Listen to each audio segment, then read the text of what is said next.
just try and do that thing that scares the shit out of you. I used to be a private investigator.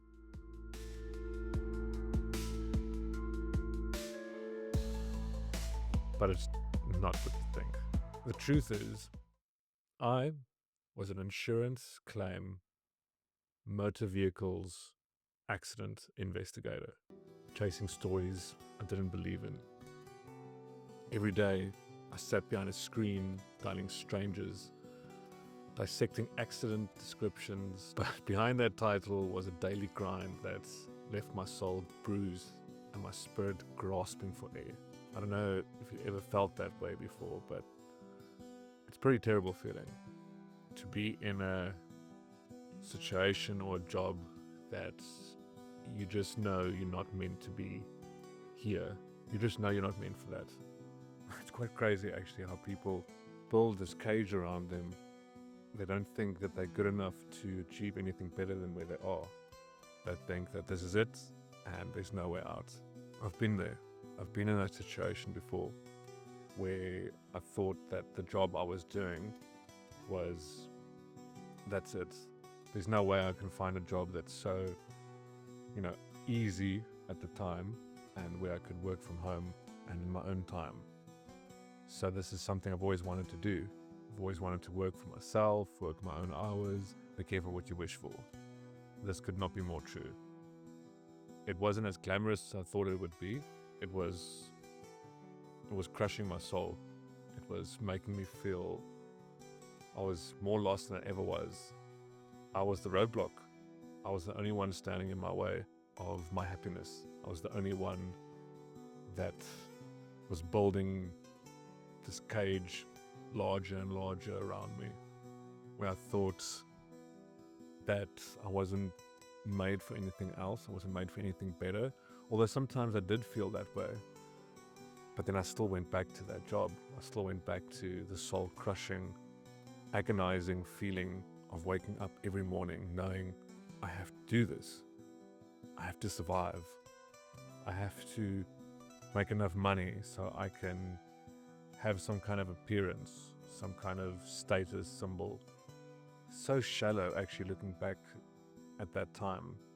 But during that time I just wanted to make as much money as possible, go out, see friends, tell people what I do because it sounds cool. But deep down I was screaming. I knew I had to leave, but I just didn't know how. And I didn't believe that I was supposed to. I didn't believe I was destined for greater things. A lot of people would say that I am, and I just didn't believe it. I just refused. It's strange how we put ourselves in that space. Like, why do we do that? Why do we sabotage our dreams? Why do we throw so many roadblocks in front of ourselves? And it's obviously because of fear, it's insecurity, it's many things. It's not just one single thing. But sometimes, we have to make that change, and we have to take that leap. Whatever it is, even if we might not succeed in it, then that's also okay. We tried. And that's like one of the greatest things you can ever do. It's actually sometimes better than succeeding, oddly enough, is to just try and do that thing that scares the shit out of you. Because what's the worst that's going to happen? That doesn't work out like you wanted it to work out? That's fine, then you just go to the next thing. That's the beauty of fucking life. It's just so amazing and shit and weird and doubtful.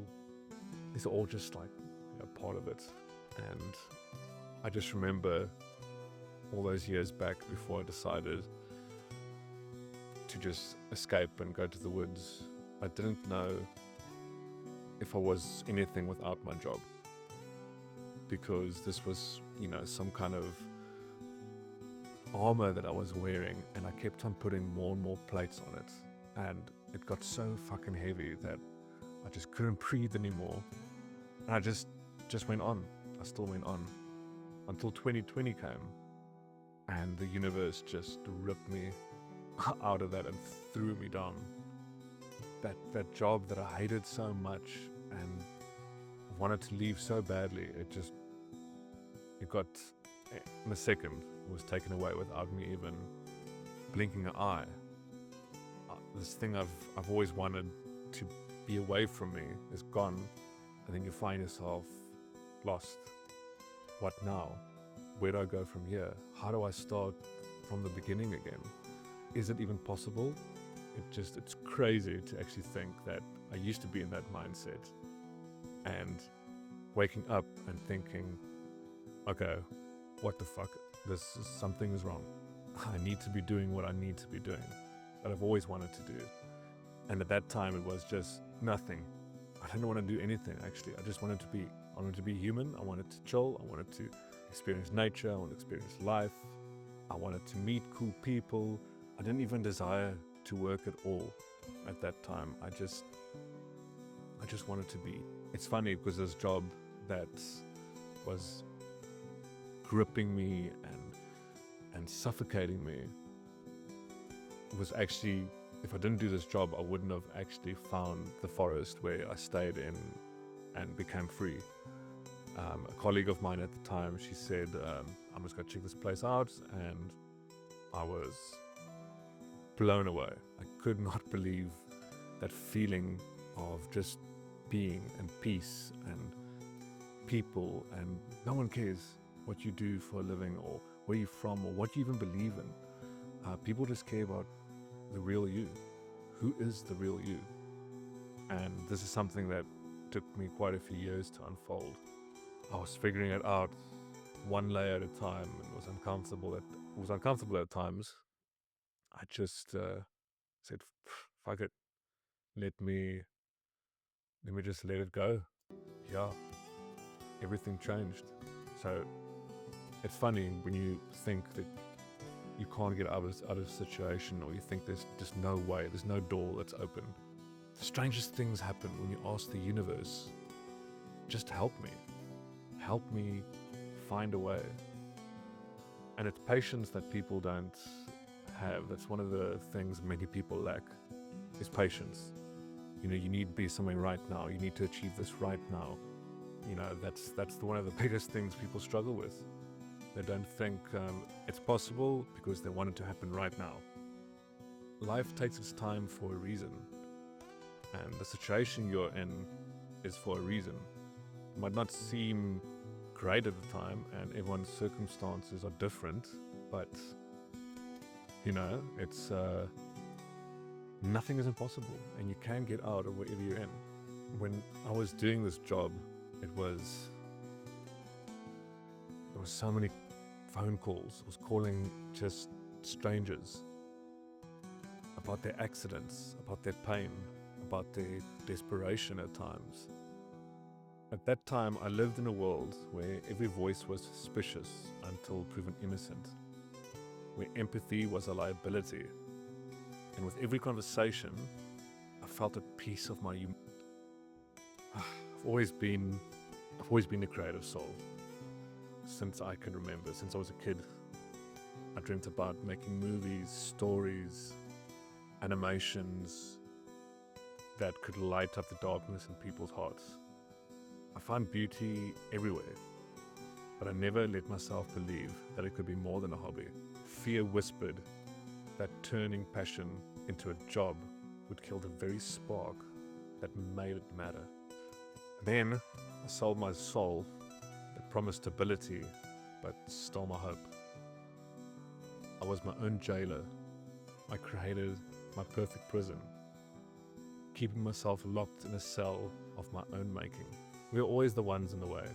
Our fears, our doubts, our what-ifs. We bury our dreams under piles of excuses until the light can't reach them anymore. Then one day, I heard the knock. You know exactly what that knock is. The knock telling you need to be doing something better, but you're scared, which is exactly why you need to be doing it. I've been in a situation many times in my life where I was so afraid to do something, but deep down inside, I knew I had to do it. No matter how uncomfortable, no matter how you felt, I just had to do it. We've all heard that knock many times in our life, not just once. This knock got louder and louder until it became deafening, that I couldn't anymore. This can be applied in so many things in your life.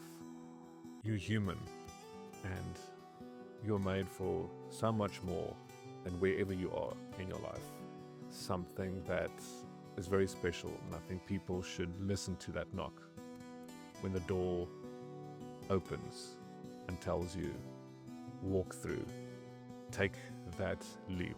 At the time, I was still an investigator when I went to the woods for a holiday.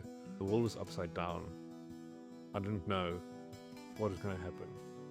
This could have been the end of the world, end of life.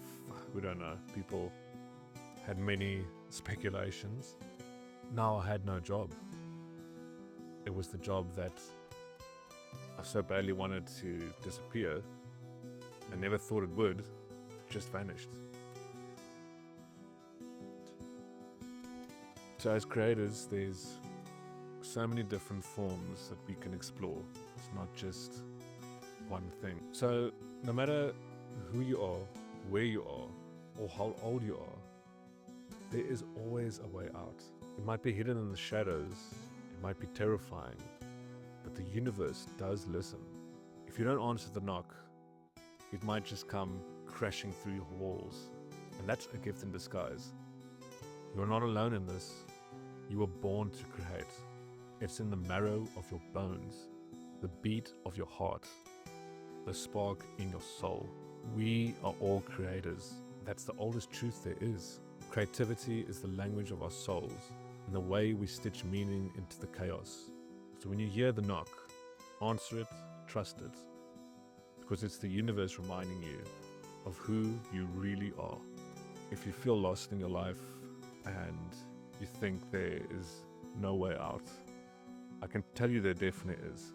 I've been in that dark hole of disbelief where you think that I'm not, good enough, or people will laugh at my art, or people will laugh at who I am, or my creative side, because at the end of the day, we need to be creating. We need to be putting our energy in, these gifts that have been given to us. We're definitely not meant to be working jobs we hate. The average 9 to 5, although that is great for some people, there's nothing wrong with that. But for those who are listening and know that there's something way better and that you need to be creative, because there's so many different ways you can do that. I enjoy the music part, I enjoy photography, I enjoy AI art especially, because what you're mostly using is your imagination. It gives you room to just be yourself and to just play, to be human, to have fun. That's how it's supposed to make you feel. To create with no boundaries. You can create for yourself, you can create for others. As long as it's feeding your soul and you're feeling good, then that is one of the best gifts you can ever give yourself. If you got this far and you liked the cool images and video B-roll that I put together, then shoot me an email and I will send you some prompt books, and I will tell you what tools I used that you can use for yourself and have a ton of fun, because once you go down this rabbit hole, you will find yourself in really cool creative spaces that you never thought was possible. Yeah, that's what I'm also kind of trying to do here for people. So if you feel like you have some kind of itch or some, creative bone in your body and you know how to explore it, then just shoot me an email and I'll send you some cool stuff. Thanks so much for listening, guys, and